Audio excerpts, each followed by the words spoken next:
కాదంటలేదు నీకు సమస్యలు ఉన్నాయి, కాదంటలేదు నీకు రోగాలు ఉన్నాయి, కాదంటలేదు నీ కుటుంబంలో సమస్యలు ఉన్నాయి, ఇబ్బందులు ఉన్నాయి. కానీ నువ్వు ధైర్యంగా ఉండడానికి, ఉండలేకపోవడానికి కారణం ఏంటో తెలుసా?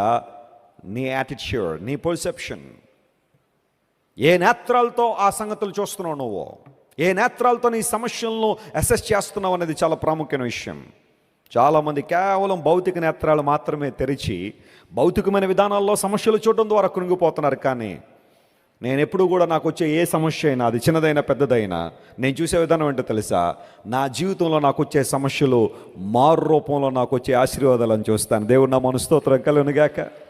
ఆ సమస్యలు నన్ను ప్రభువుకు దగ్గరగా తీసుకురావడానికి, ఆ సమస్యలు నేను హెచ్చిపోకుండా, ఇంకో మాటలో చెప్పాలంటే రెచ్చిపోకుండా ఉండడానికి, ఆ సమస్యలు నన్ను దేవునిలో నలగొట్టడం ద్వారా నన్ను నేను నలగొట్టుకుని ఇంకా దేవునికి సమీపంగా రావడానికి ఉపయోగపడే సాధనాలుగానే చూస్తాను తప్ప సమస్యలను బట్టి ఇప్పుడు